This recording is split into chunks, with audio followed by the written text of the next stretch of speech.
Alrighty, everyone. What's going on, everyone? My name is Nicholas Merton here from DataDash, and today we are going to be diving into the CPI numbers release that should be coming out in just about 10 minutes from now. It is 8:20 a.m. here on the East Coast. If you guys could go ahead, drop some comments into the chat here. If you're watching later, there's no problem. This is going to be really relevant as this is a big macro event here for the future outlook of crypto markets as we go throughout the coming weeks and months. Let me know if the connection is good, if you guys get the chance. But let's go ahead and just start to dive in through some of the information here. Now, before we dive into the charts, I want to spend a little bit of time to talk about some of the big details here in regards to the CPI numbers release.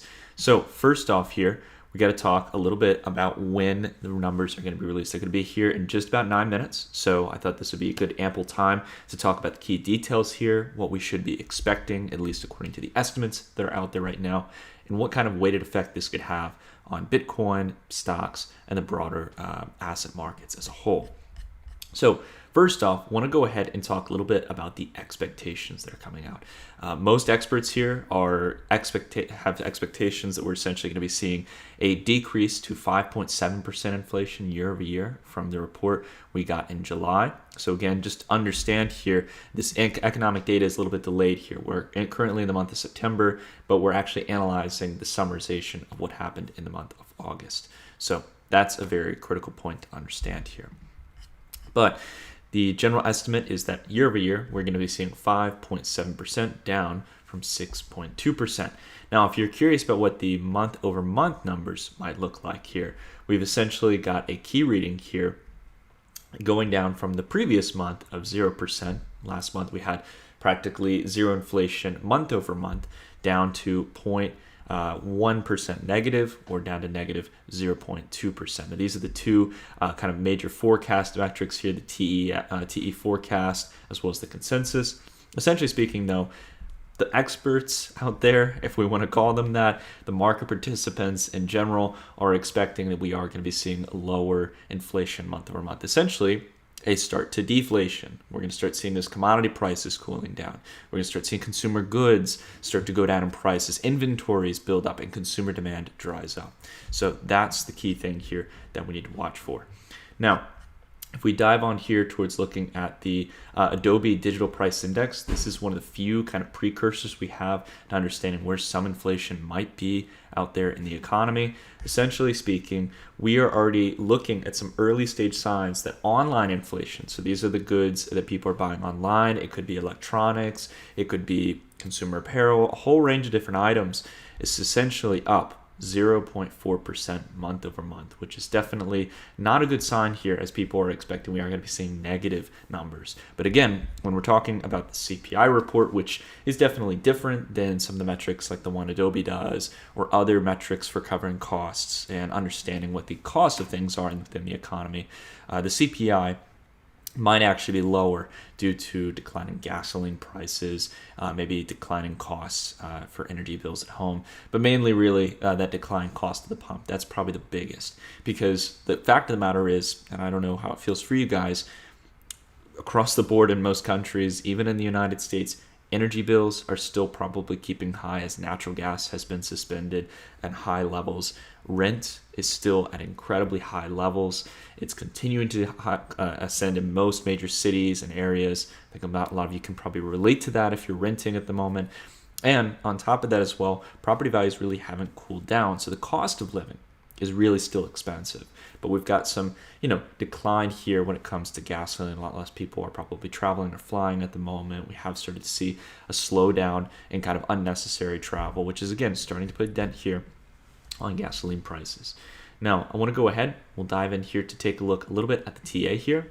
The first thing I want to talk about here is Bitcoin. We're steadfast towards this midline of potential resistance here at around 23,500. I don't have any doubt here that we've got a good chance to come up here and test this level here, but it's a question of whether or not we can get a solid daily close above that range, and then we'll be watching what happens when we get up here towards 25K. I think that would be next if we did get a daily close through there, and see whether or not this is a deviation. Essentially speaking, though, as you all know, I'm not focused here on what's happening over the next day or two in crypto. I'm more focused here on what's going to be happening over the next coming couple of weeks as we go throughout, again, seeing whether or not this can actually sustain as a bear market bottom. I know a lot of people are excited for that. Again, not closed off to that idea, but we need to see further confirmation here through the CPI that the Fed is in the driver's seat, that they've been able to cool demand. And if they haven't yet, that they're likely going to continue increasing the federal funds rate, and that is going to continue to cripple demand within the economy. So we're going to have to see how things play out here. We're getting very close, just about 4 minutes away. So we got to run through this real quick. Taking a look at equities, similar picture here. Solid rebound, 5 consecutive days so far. This is the futures market, so the market has not opened yet. The market will open in about an hour. We can see here that the S&P 500 has turned right back up here, removing the vast majority of the gains here from the Jackson Hole speech from Jerome Powell. So again, right now, there is a group of people in the market right now. I don't even want to, degrade them or call them speculators or anything, even though I disagree. That I think a lot of people are jumping the gun here and betting that inflation is going to be low here. A lot of people are assuming that the Fed is starting to cool down. We'll talk a little bit about why that is here when we take a look at the charts for the dollar index and the Treasury yields. But essentially speaking, the market is starting to price in here that we are going to have lower inflation rates, that the Fed has been able to cool demand, and that we've got a chance here to get above this line of previous resistance on both the S&P 500 and the NASDAQ, similar to what we did last time on the NASDAQ, and get above there and try to turn it into new support and kick off the next bull market. So this is the key thing here, as well as the Russell 2000, testing some of these key ranges of previous support that may act as resistance again, or may be able to be cleared through and turned into support once again. That's the kind of things that I would like to see here start flipping my tune here, getting optimistic in the market. Would be seeing the Russell break above this range at around 1940, 1950, and then starting to whipsaw higher here, making higher lows and higher highs indicative of an uptrend. And I really don't mind if I have to pay a slight price premium here, right? Considering the macro conditions, if this is really the next bull market, then I'm going to wait until I get some further confirmation and ride the wave. That's how a good trader focuses. They don't just try to pick dips all the time. They essentially wait for the trend to be clear, and they ride the wave once the trend is clear. Now, if we take a look at our metrics here, I'm going to run through them real quick. We got the dollar index. This is why a lot of people are assuming that, essentially speaking, foreign exchange markets and bond markets are starting to price that the Fed has been able to control demand, that they are not going to be raising rates any more than projected at the target rate at around 3.5%. The dollar index has been on a 5-day consecutive decline. This is a big reason why equities have been churning up since early September, going down from around 110.8 on the index all the way down here to 107.85. The only thing I'd say, just take a simple look, zoom out here. Again, the Dixie has gone through these monthly declines before, but it has been churning on a longer term uptrend since as far back as 2008, and we've seen that it's gotten to much higher levels in the past. Don't doubt that just because we've got 1 month of red, we can't continue climbing higher here, and that we haven't had these kind of corrections before just in the past year. US 20-year yield has been topping out here, or at least is flat here from where we are here in June, and we're going to see this start to move here in just a moment. So we've got some really exciting potential price movements here. So without further ado, let's go ahead and see what the numbers release is. It should be coming out here in a couple of minutes. If you guys want to know what my take is before I look at any of the numbers, I don't have anything pulled up my screen. I have to say that I do not think we are going to be below 0%. I think there's a very good chance that we're not. And the reason why is purely due to the fact that all the while we've had declines in gasoline, unless the CPI number has adjusted how it's been measured, which happens from time to time, I think that consumer rent is still quite exacerbated. Cost of living is quite ridiculous. And also natural gas has remained relatively suspended, unlike gas prices and stuff for oil. So I think that is going to be playing a big role here over the course of this past month, that natural gas has remained suspended, meaning the energy bills are still high. I think a lot of people are still feeling that pain. But now the chat's finally shown up. I couldn't see the chat before, guys. But let's go ahead. It is 8:30 now. I'm looking at the Treasury yield chart here. It's starting to tick up a little bit. Let's see. We got a little spike up here. So, I mean, it's not a crazy amount, but let's go ahead actually see what happened here for the number. So I'm seeing in the comments that you guys are talking about it being 6.9%. Let's go ahead, pull up the CPI number release. CNBC's probably got it now. They just always have good. They always do pretty good about having the number pop up at the top. It's the only reason I use them. The report can be confusing because economists surveyed the Dow Jones headline CPI to decline 0.1%, but is expected to rise. Okay, let's see real quick. I don't think we've got the official one here. Let's see.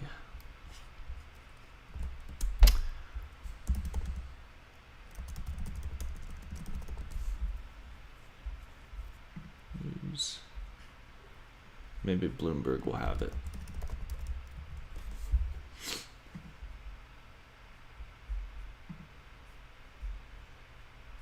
Let's see what's going on in the charts here, guys. The market doesn't seem to like it, at least risk on assets. Oof. So I'm seeing numbers I'm seeing a mixture of numbers here, guys, but wow. I mean, yeah, Bitcoin's not reacting positively to that, down 3.7% here. Let's take a look at equity markets to get a broader picture. How are the equity markets reacting in the futures? Not as negative here.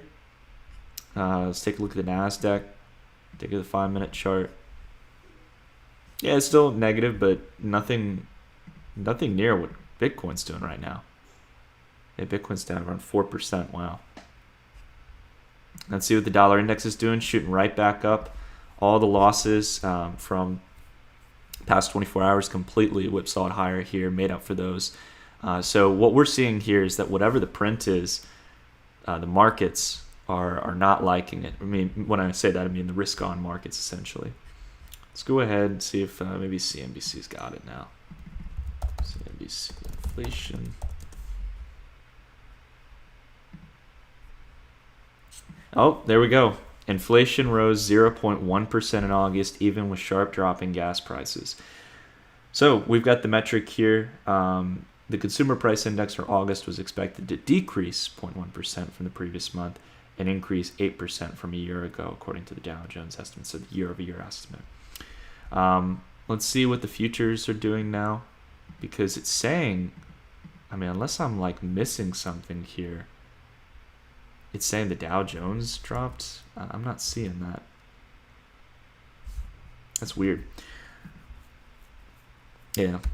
Nah, I'm not getting the print on my chart. That's weird. I don't know if I've got something wrong on my screen. But for Bitcoin here, we're seeing a very clear decline here. All the gains lost since back here on September 12th. So just pretty much took down all of yesterday's gains.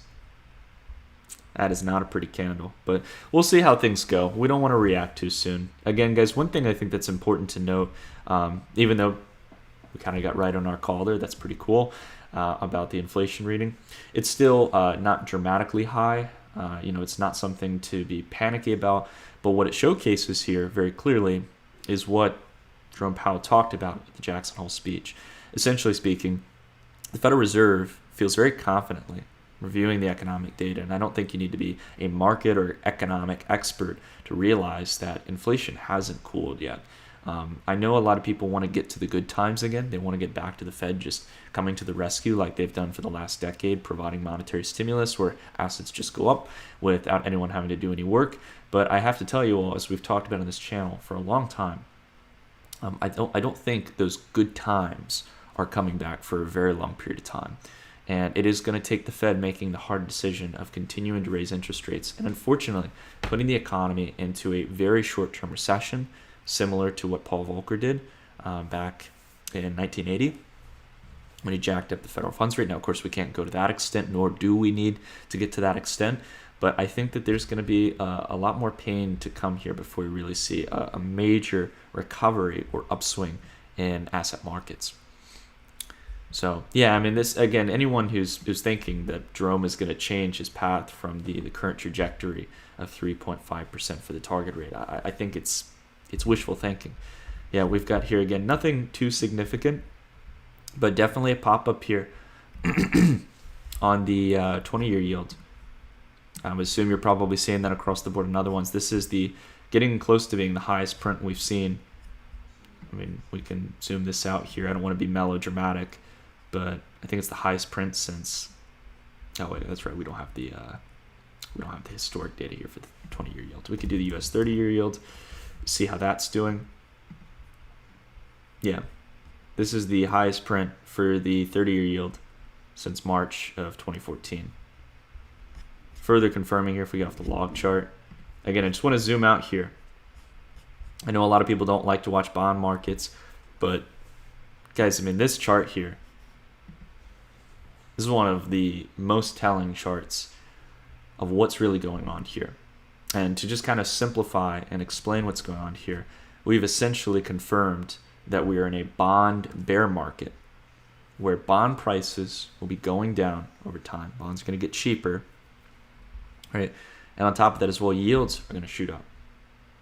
The appetite for bonds is becoming growingly favorable here compared to equities, because if I can buy bonds at a discount and I'm able to get a yield of 3.5% on US 30-year yields or US 30-year Treasury notes, I'm going to take that, right? People right now don't want to take risk on assets into their portfolio. They're slowly divesting away from that.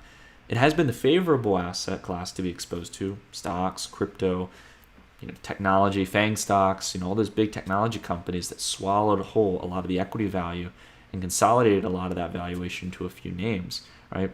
Those stocks now are starting to not lead the market anymore. Apple's maybe one of the few that has on the grand scheme of things. But talk about Facebook, talk about Google, Amazon, all of them had their peak growth back in 2020 and 2021. How are they going to maintain the same kind of growth numbers that they had before? They're just simply not. You can take a look at their expected financials and it'll tell you everything you need to know. So my main point to this is that the era of growth and the Fed being able to just inject money into the economy, that's probably over. And there's a lot of money in circulation when you consider how big the United States Central Bank balance sheet is. We're starting QT now. We got a long way to go down. Now, of course, the Fed will never reduce all of this. That would be foolish to say. But even if the Fed is going to be reducing, down, for example, to $7 trillion or, realistically over the next couple of years, I mean, that's just a negative $1 trillion reduction to the base monetary supply. You consider fractional reserves and credit creation off of that money supply. You're talking about trillions of dollars of valuation being stripped from asset markets. And if you consider the federal funds rate continue to go up, right? We're right now at 2.3%. Fed's got a target of around 3.5%.